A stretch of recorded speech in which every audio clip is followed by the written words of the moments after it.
Assalamu alaikum warahmatullahi wabarakatuh. Mpenzi mtazamaji, natumai umzima buheri wa afya. Jina langu ni Haifa Muhammad na karibu katika kipindi kipindacho Pewa Asubuhi ndani ya kitengo Bustani la Ndoa. Alhamdulillah, ni siku njema yenye nuru ambayo Allah ametuwezesha kuamka vyema, na ndani ya studio zetu insha Allah tupo naye si mwingine bali ni Sheikh wetu Sheikh Ali, akizidi kujuza mengi, kuelezea mengi kuhusiana na masuala ya ndoa. Kama tunavyofahamu, ndio kuna vijana ambao labda hawajaoa, kuna wanawake ambao hawajaolewa, na kuna mambo ambayo unapaswa kuweza kuyafahamu, na ukishayafahamu basi utayatilia maanani, kwani ndoa bila mawaidha, ndo wengine siku hizi tunapotoka tunaenda njia ambayo sio, lakini tukipata mawili matatu tutaweza kurekebisha pahali ambapo tumeenda kimakosa. Na inshallah katika mada yetu ya leo, mpenzi mtazamaji, tunaangazia ndoa kama jihadi ya nafsi, na tukielekea kwake Sheikh tutaweza kufahamu mengi na mengi zaidi. Karibu sana Sheikh. Assalamu alaikum warahmatullahi wabarakatuh. Wa alaikum assalam wa rahmatullahi ta'ala wa barakatuh. Alhamdulillah Sheikh. Assalamu alaikum. Wa alaikum assalam warahmatullahi wabarakatuh. Wa alaikum assalam wa rahmatullahi ta'ala wa barakatuh. Ni furaha sana kuwa na wewe tena ndani ya studio zetu ukitufunza mengi mawili matatu kuhusiana na masuala ya ndoa. Tunajua dakika zetu ni chache, lakini kwa uchache wa dakika zetu basi mpenzi mtazamaji atapata faida kupitia mada hii ya leo inshallah. Bismillahir Rahmanir Rahim. Allahumma salli wa sallim wa barik ala Muhammadin khatamin nabiyyin wa atiratihi at-tahirin wa sallama taslima. Allahumma salli ala Muhammad wa ali Muhammad. Unajua saa zingine sisi tunaandaa mada. Yes. Lakini ukiangalia wanasema kuna concentrated things kama saizi unaweza kununua maziwa concentrated milk. Hiyo maziwa ni nzito sana. Yes. Naam. Naweza kupatia tu hiyo. Maudhui yetu ya leo ni ndoa kama jihadi ya nafsi. Jihadi ya nafsi. Ndiyo. Nikupatie tu hiyo kwa hadithi moja hivi tumalizane na story. Nikupatie capsule moja vitamin hadith story iishe. Naam. Lakini wengi wetu tumezoea kukula mashakura. Shakura bila supu haisaidii. So inabidi tuongeze context ndo tufaidike. Tuone viazi kana swim hivi vizuri mahali. Ndo mtu apate ule uelewa wa undani. Sasa unachukua chapati unagonga hivi bila hivyo hakuna raha. Anakuambia chapati marage inalika kando kando, lakini kwa mwenye anataka mpaka katikati achanganye ikuwe na surwa apate chafua. Kuna raha mpaka hata nimetamani. Naam. Sasa kwanza kabla ya kusema wacha tu, unajua zingine tunataka tuelewe the points kwanza. Ndiyo. Umesema nini? Ndoa kama jihadi ya nafsi. Kwanza jihadi ni nini? Kama umewatch movies za Kiamerika bila shaka umepotea sana. Kama umewatch video za baadhi ya mashekh videvu refu sana. Ndiyo. Baadhi yao si wote. Yes, umepotea sana. Jihadi bila hadithi inatuambia jihadi in general, jihadi inatoka kutoka juhudi. Striving. Unaona? Kujipush. Kufanya vitu ambavyo labda hauko tayari ama haziko easy. Wewe kwenda shule ukisikia hadithi ni jihadi, ni kwa sababu kuamka asubuhi ni ngumu sana. Si rahisi. Mvua kumenyesha, matope, wewe na hiyo baiskeli yako ile kubwa kuweza kufika shule, ufike kabla mwalimu.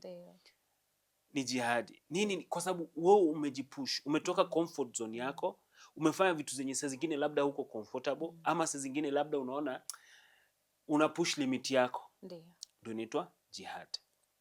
Sasa hii jihad inaingia katika design tofauti. The common one yenye ndo tunasema ile jihadi ndogo. Jihadi ndogo. Yenye huwa hadithi tunaona watu wanasema shahidi, hadithi, vitu tofauti nini? Ni ya kwenda kupigana na maadui wa Mwenyezi Mungu Subhanahu wa Ta'ala. Na kuuliwa katika hiyo njia unapata shahada. Kupigana na hiyo unakuwa umefanya jihad. Ukikufa katika hiyo njia unakuwa shahidi. Ndio. Lakini watu masahaba baada ya kuwa wametoka vita, unajua imagine masahaba wamekuwa na mtume. Wameenda vita, baadhi ya vita wameenda na wako saumu. Unaona unaona shoka? Hebu ngoja, shoka ni gani? Ile ya kukata yenye inakaa kidogo ikuwe triangle hivi, lakini si triangle. Ile ya kukata, mtu anaingia hivi msituni akikata na hiyo ndio ni shoka? Hapana, X ndio ni shoka. Axe ndio shoka. Na hii panga inaitwaje? Panga. Si inaitwa panga? Unaona unajichanganya, nilikuwa nakupima umefeli. Sasa panga. No. Unaona hiyo panga vile ni nzito? No. Ni chuma. Inatoshana tu hivi. Si ndio? Wewe uzunguka hapo hivyo kukatakata vitu nusu saa, utasikia aje kwa hiyo joto? Imagine uko mahali penye kuna joto. Sasa panga hizo ni kubwa zaidi. Alafu umevaa hizi vitu za chuma, umevaa kofia hivi, ndo mtu akikugonga na panga at least igonge chuma, ndo usiumie, usikatika mara moja. Walikuwa kuna nyororo wanavaa hivi. Unajua nyororo ni chuma, utaumia, utasikia force ya panga, lakini kwa ukweli haitakukata. Utaumia but haitakufanya serious injury. Unless mjamaa akuwa na nguvu sana, hiyo imekuendelea. Wameenda wapigana hivi, wamerudi. Wamechoka. Mtume akamwambia tumemalizana na jihadi ndogo, imebaki jihadi kubwa. Masahaba anauliza, ya Rasulullah, wewe umeona hiyo vita vile ilikuwa? Umeona vile kulikuwa ni shida? Ati jihadi gani ndio ni kubwa zaidi kushinda hii? Mtume akasema jihadun nafs. Mtu kupigana na nafsi yake. Sasa mimi ndio umesema maudhui yetu ni kuhusiana na jihad nafsi, wewe kupigana na nafsi yako. But wacha tuguse baadhi ya vitu zenye zinaingia jihadi hii nyingine na nyingine kidogo. Sawa? So tumeelewa jihadi nini. Sasa tuingie katika ndoa. Unajua kuna vitu ambavyo yenye kwanza sisi tunatakana mimi siwezi kujiekelea ni kitu ni jihad. Yes, bila shaka ni hadithi ndio inatupusha kwamba hii inaingia katika kategoria ya jihad. Yes, zingine labda si lazima utaje, as long as unaichokea na ni kitu yenye inaeleweka for dunia ama akhera, iko sawa. Kama saizi wewe unajichokesha, siku za Mtume ilikuwa hakuna coding. Wewe umeketi ndani nyumba yako na kamiwani kako una code kutengeza software ya Qur'an. Yes, unachoka, labda hata ujui coding, umejifundisha kwa sababu tu kutengeza software ya Qur'an. Hiyo inaweza kusabika jihad. Ndio ijatajwa katika hadithi, lakini kwa sababu inaingia katika kategoria ya kitu ya dunia, ya akhera. Pili, labda hata dunia to some degree, lakini iko na athari na wewe unajipush, inaweza kuwa ni jihad. Sasa kuna jihad inaweza kuwa na thawabu ama jihad bila thawabu. Ndio. Wanasema baadhi ya watu unakuta ukienda Tanzania kutafuta miraa inaweza ingia katika kategoria ya juhudi, si jihadi. Kwa sababu ni vitu ambavyo hakuna. Sasa unaona mtu anazunguka ana risk nini.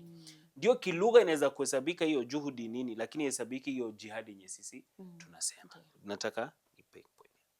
Sasa hadithi inasema jihadul mar'ati husnut taba'ul. This is a very interesting hadith. Wacha nisieleze, nisome hadithi kwa ukamilifu. Inasemekana Asma katika wake za Mtume Muhammad sallallahu alaihi wasallam alienda kwa Mtume akasema, ya Rasulullah, Mtume wa Mwenyezi Mungu Subhanahu wa Ta'ala, mimi nimekuja kama mwakilishi wanawake wengine na nina baadhi ya vitu ambavyo nataka kusema. Akasema, nyinyi wanaume mumeandikiwa jihadi. Na nyinyi wanaume mkajitolea kwenda vita. Na nyinyi wanaume mkaenda haji. Na nyinyi wanaume mkafanya badhli. Na nyinyi wanaume inaitwa tashyi'il janaza, kuangalia kusindikiza janaza. Kawaida ni wanaume wanafanya. Sijui kufanya haji.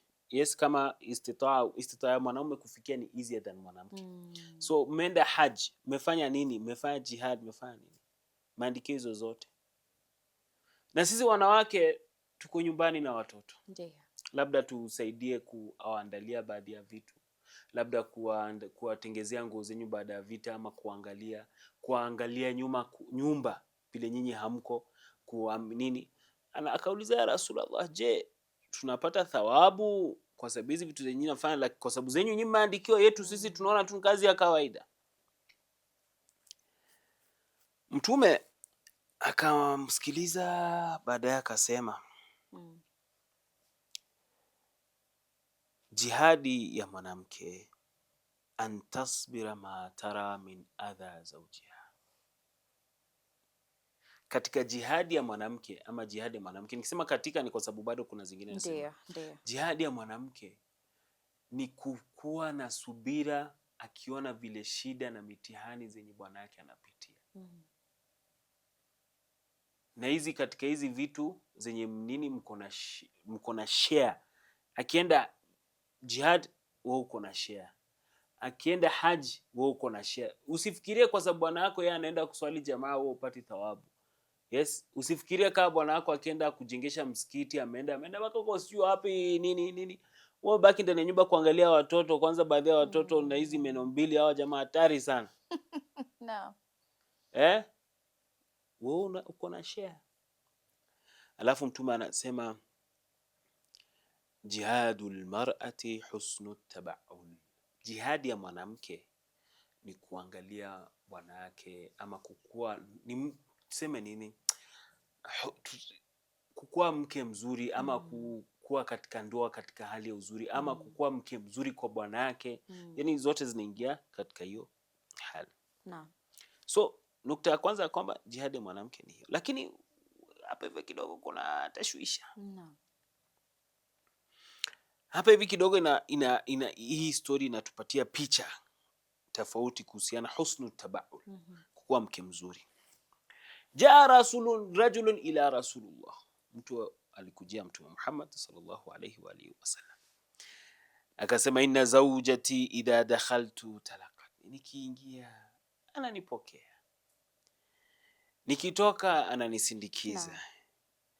Akiniona samani anasema kuna mwanamke, yes, acha nianze hivi.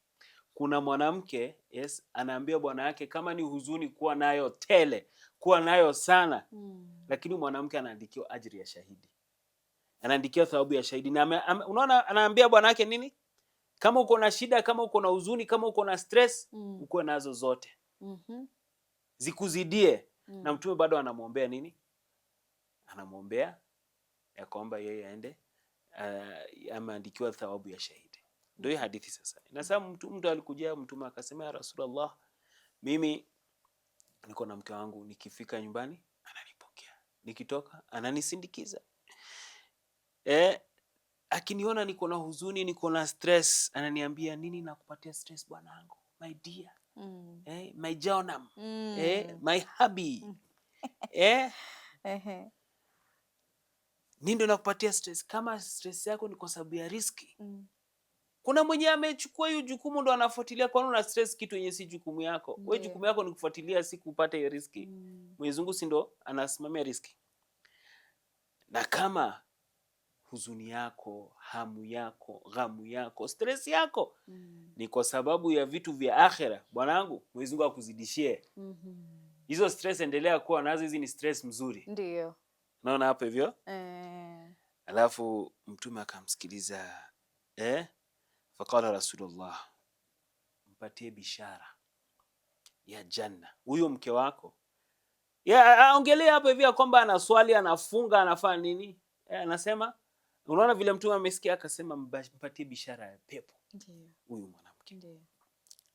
Wa qul laha innaki amilatun min umalillah. Wewe ni mfanyikazi katika wafanyikazi wa Mwenyezi Mungu Subhanahu wa Ta'ala.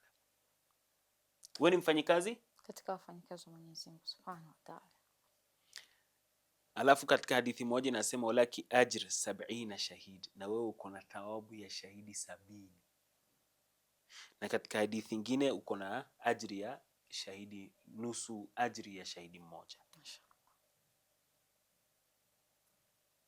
Saizi wa seneta wa Nairobi tunaambia hivi tu kama hivi, atasema kwani nimetoka Uganda. Kwani mimi sijui ni kabila fulani. Kama nataka endeni moyo huko, lakini mjui vile kuko. Ni sisi tuko. Hapo hivi nataka ni connect na kitu. Lakini wacha niongeze hadithi moja. Kuna hadithi ilikuwa niisome katika one of the sessions, lakini hizi kwa sababu tayari nilikuwa nishaandika, bila shaka haikosi faida. Anasema Mwenyezi Mungu Subhanahu wa Ta'ala, hadithi inasema kwamba ni ya Mtume, lakini Imam Jafar ndo anasema kwamba mastafada muslim faida baada al-islam afdal min zawja. Hakuna faida mwanadamu amepata katika maisha yake yote baada ya Uislamu kukuwa na mke muslima, yes, sarrahu idha nadhara ilaiha, yani akimwangalia anafurahia. Ndiyo. Watuti'uhu idha amaraha, na anamtii akipatiwa maelekezo.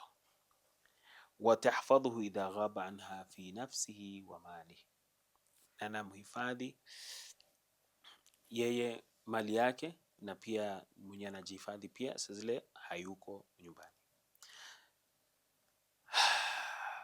Haifa, unajua hii part nataka tuongelee jihadi ya mwanamke.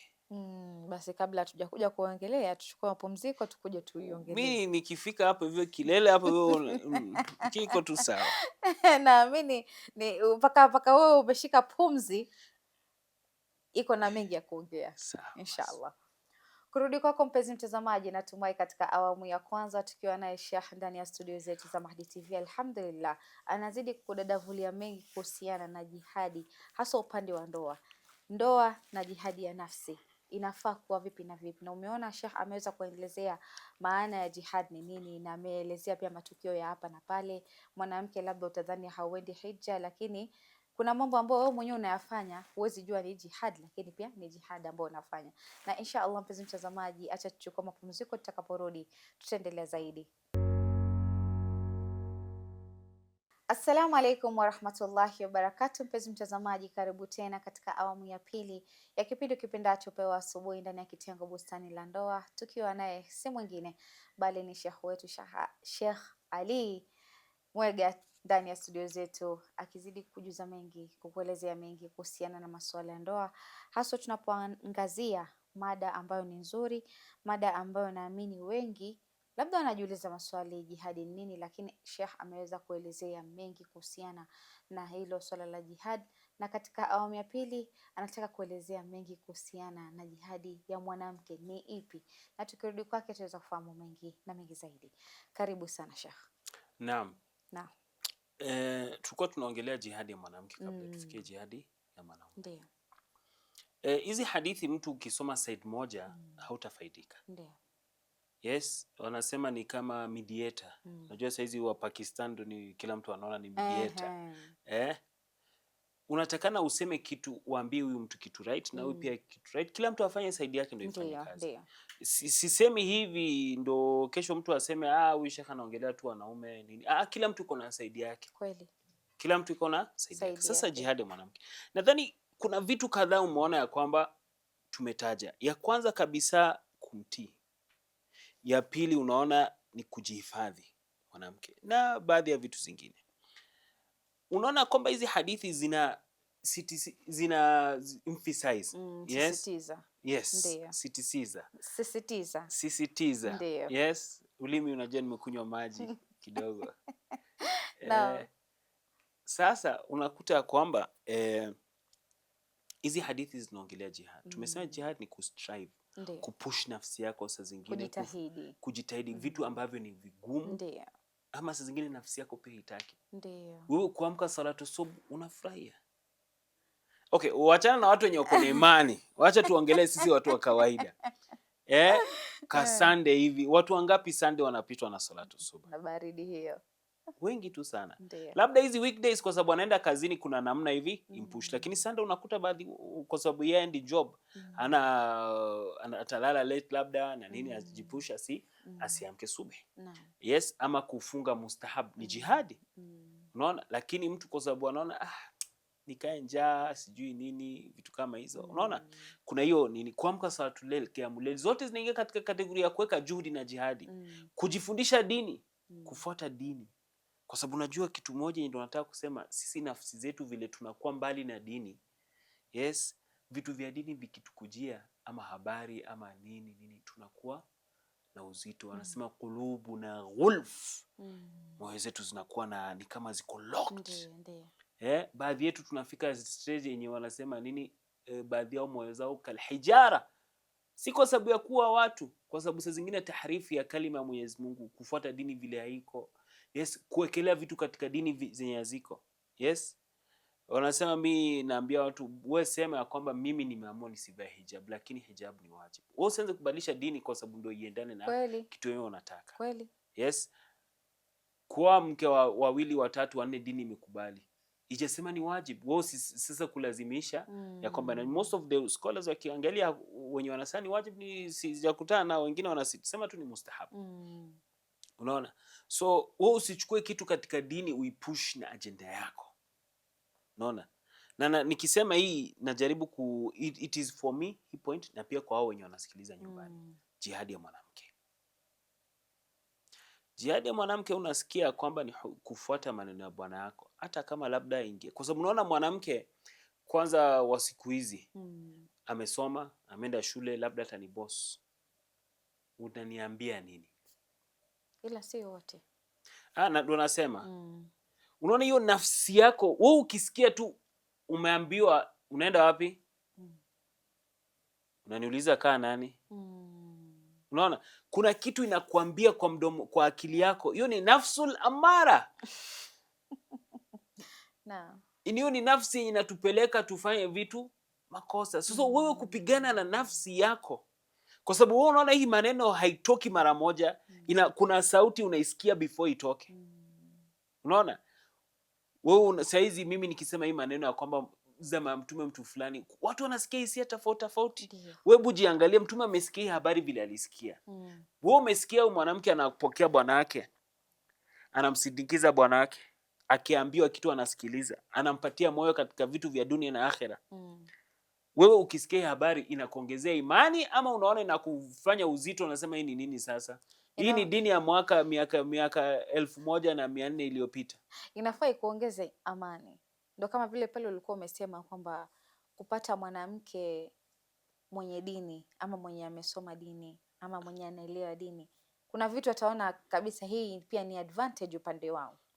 Saa zingine nataka repeat nisieleweke vibaya, kuna tofauti ya kukua na dini na kukubali dini. Ndiyo. Kuna watu wengine, baadhi yetu dini ni katika culture na utamaduni. Kweli. Lakini yeye si ya kwamba amekubali dini na wanasema imekuwa taslim, imesalimat yadi wa sijui nini, yani kuna dua nyingine katika Albeit nadhani tunasema kwamba mimi nimekubali maneno yako yote na akili yangu na moyo na ulimi na macho na sijui veins na nini. Wewe busikia hiyo hadithi, ukisikia tu hiyo hadithi wewe kama mwanamke, ukisikia ting, sasa mwanamke kazi yake ni kusindikiza bwana yake kwa mlango. Sasa mwanamke kazi yake ni kumpokea bwana yake. Sasa mwanamke ni mtu, mimi naingiza pesa kama yeye, labda hata zaidi, kwa nini msikilize? Kuna kitu, unajua kitu yenye tunataka tuelewe, jihadu nafsi zingine haina uhusiano na result ya nje na vile sisi tunaangalia vitu. Ni sisi kuweza kutem hii kitu yenye ndani ya nafsi yetu. Unajua ni kama farasi ama mnyama mwenye ni wild. Mwenye ni wa jangani. Yes, tunajaribu, tunamshika, tunamtuliza, tunamcontrol. Mwanamke jihadi yake ni ngumu sana. Kusikiliza maneno ya Bwana si kazi ndogo. Si rahisi. Tukubali tu. Kweli. Tusijidanganye, hata Mika ya Sheikh nakwambia ni ngumu. Kweli. Jihadi nyingine alhamdulillah kwa wanawake wa Waislamu na bila shaka si ngumu sana, ni kujichunga nafsi yake. Alhamdulillah. Lakini unajua siku hizi vitu vimebadilika. Hatufanyi zinaa alhamdulillah wengi wetu, lakini tutaingia katika social media tujipost. Ionyeshe uso wetu in a way yenye hairidhishi Mwenyezi Mungu Subhanahu wa Ta'ala. Tujipost in a way yenye labda baadhi ya maeneo ya mwili yetu yenye labda inaonekana vizuri zaidi, yenye ilikuwa ihifadhiwe inakuwa wazi. Yes. Wanasema mali pake ni kuwekwa vizuri katika hazina. Lakini mali kuipost waizi watakujia. Ndio. Unaona? So utaona kwamba mwanamke Muislamu, watu wanaume wanamkomentia mashallah nini. Hiyo si katika spirit ya Uislamu. Huyo mwenye ana comment na mwenye ana post. Na kuna mwingine bwana yake hapo vile anajaribu kumwambia. Sasa katika hadithi anasema pia kukuwa na uvumilivu na ghera ya bwana yake. Bwana yake akwambia hii nguo imekubana, useme anibana aje, iko tu sawa. Unajua wanawake wengi sana huwa nishai kuona. Bwana yake akwambia hujavaa vizuri, anambia kwa nini miaka yote ulikuwa unafikiria sivai vizuri? Unaona kama sijichungi, unaona kumbe unaweza kutembea na dictionary na tujui. No. Unaona? So unatakana wengi wetu hatuko tayari kwa hivyo. Sasa tukuje kwa upande wa mwanamume. Kuna vitu vingi sana bado vya zinahusika na hiyo. So tumesema in short, jihadi kubwa kabisa ni kuwa mwanamke mzuri. Kwanza kumsikiliza awamri zake. Nikwambia as long as si kitu haram unatekeleza. Yes, ndio baadhi utasikia maneno mingi sana, but that's the dini yenye tuko nayo. Tu ni kujihifadhi, na kujihifadhi siongelee tu hii yenye inapiga kwa akili, social media status, sijui makeup na nini, kujipost, hizo zote ni kujihifadhi. Unaona? Alafu huyu mwanamume sasa, kuna vitu zingine pia, hizo zingine labda siku zingine tutaongelea inshallah. Mwanamume, sisemi, unajua zingine wanasema kublame mwenzako, but haikosi athari. Mwanamume mwenye mke wake ndani ya nyumba anampenda, anamheshimu, anamtii, yuko na time kuangalia wanawake wengine huko nje? Hana.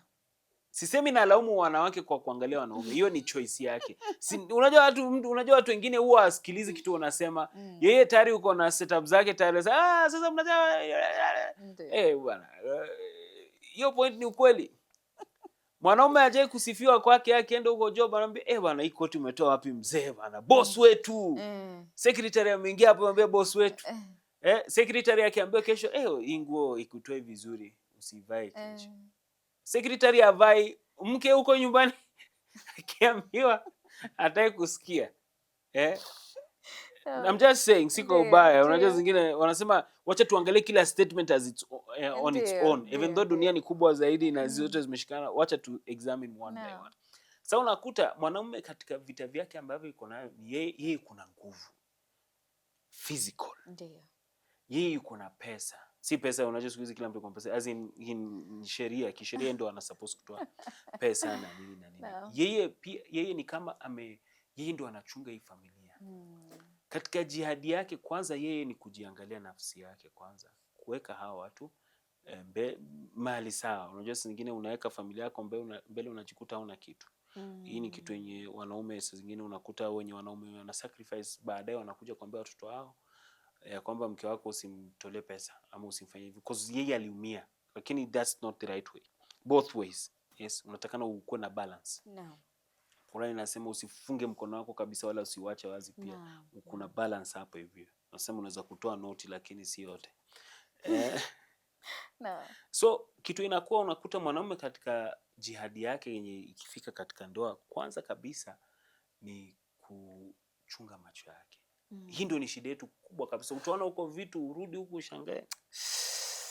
Nasema Manchester walibadilisha nguo zao. Siku hizi wanasema hiyo jezi zao zimebadilishwa, logo imewekwa mahali fulani. Sisi watu wa Arsenal nguo yetu ni ile mwaka yenye tulishinda mara ya mwisho mpaka leo hii. Unaangalia unasema itakuaje? No. Hii Champions League tutapata lini? Ndio. So unakuta kwamba wewe unaenda unarudi ukikompare. Hii ni katika vitu kubwa sana yenye tunapata huku nje, jihadi ya mwanaume. Kitu kingine jihadi ya mwanaume yenye nime notice yenye tuko nayo na tunataka kuangalia ni huyo mwanamke. Huyo mwanamke. Kwa sababu mwanamke anaweza kusema vitu ambavyo vitakuumiza. Anaweza kukuonyesha ya kwamba hana shukrani. Anaweza kufanya nini? Lakini wewe jihadi yako ni ya kwamba hata kama yeye atakukosea,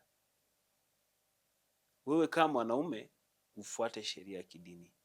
Umpatie chakula yake, umvishe, umwangalie kama mgonjwa, nini. Ukuwe na kidogo ujipush on that end. Si kazi ndogo. Ndio. Mke akikuongelesha matope unamwambia kani hivyo kaa. Na wewe unarudisha hapo hivyo, mnarudishiana, inakuwa ni wanasema expressway ya matusi.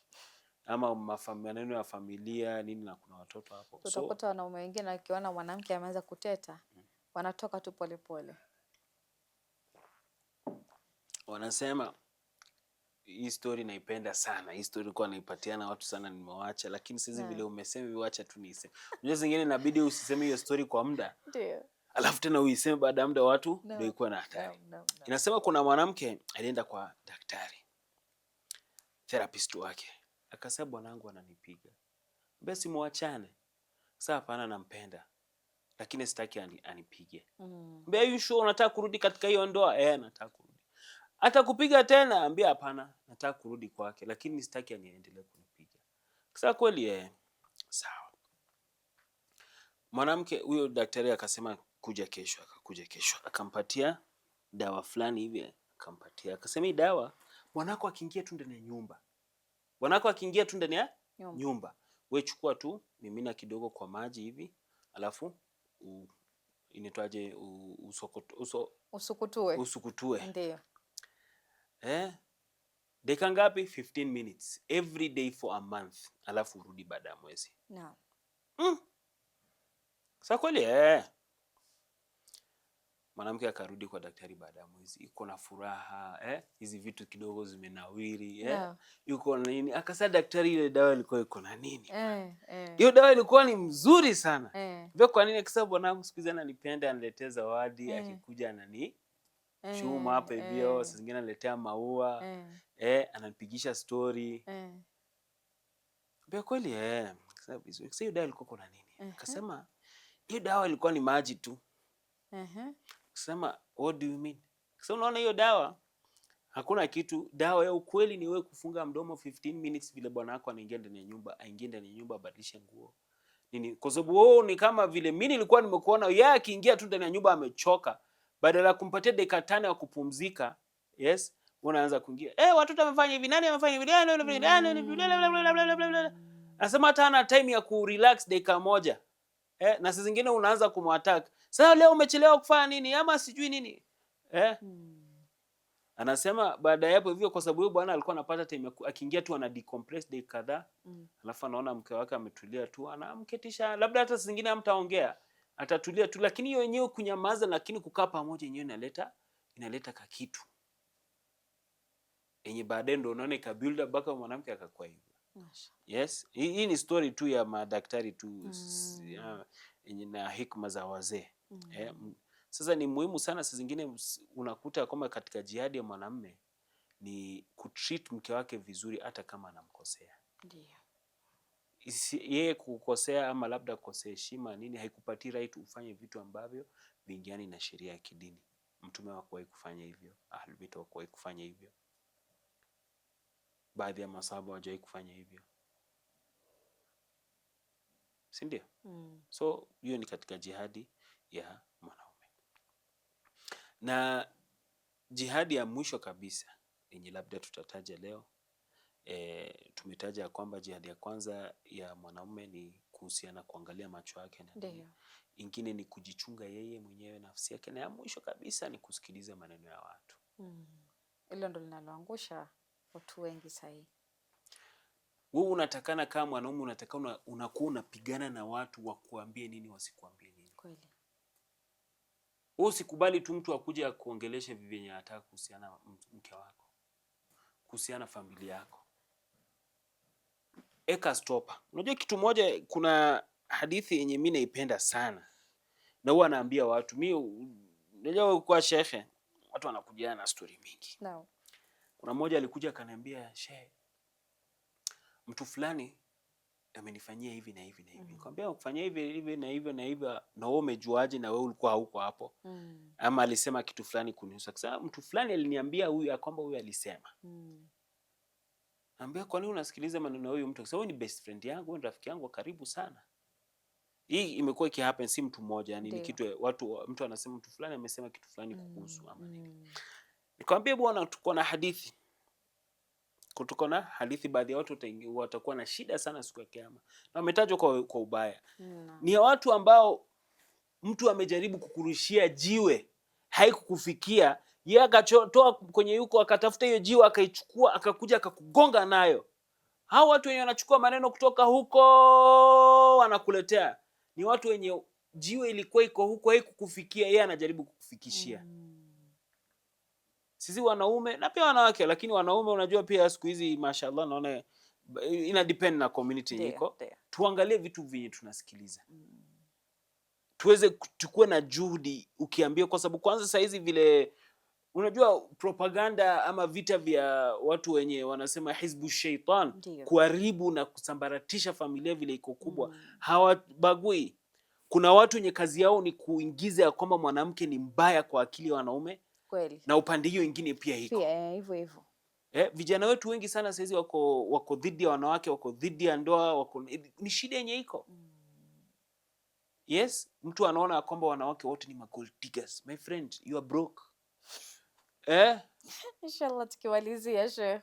Okay, sasa you get my point. So in short tunataka tuangalie sisi wanaume pia ni nini tuna consume yenye tuathiri tukiingia ndani ya nyumba utakuwa aje. Mashallah. Shukran sana Sheikh. Imekuwa session nzuri sana. Inshallah. Ambayo naamini mpenzi mtazamaji atakuwa ameelewa, atakuwa amefahamu mengi ambayo umeweza kuyawasilisha, na ni furaha zaidi. Naamini tutakuwa na wewe tena ili tuweze kujua mengi yanayojiri haswa upande wa ndoa, kwani wewe na Sheikh Yusuf naamini kuna vitu ambavyo mnatufunza, tunaelewa pole pole, haswa kwa wale ambao hawajaliwa kupata riziki ya ndoa. Naamini inakuwa funzo kubwa kwao. Shukran sana. Kurudi kwako mpenzi mtazamaji, natumai katika awamu ya pili tukiwa na Sheikh ndani ya studio zetu za Mahdi TV, alhamdulillah tumeweza kukamilisha mada yetu ya leo, na alhamdulillah ameelezea vizuri, amekujuza mengi kuhusiana na hili swala la jihad. Ni topic pana sana, ni mada ambayo ni pana sana, lakini kwa uchache naamini umefahamu ni kipi ambacho ameweza kukuwasilishia, kukuelezea na kukujuza. Na inshallah mpenzi mtazamaji, kufikia hapo sina mengi ya kusema isipokuwa nikwambia fi amanillah.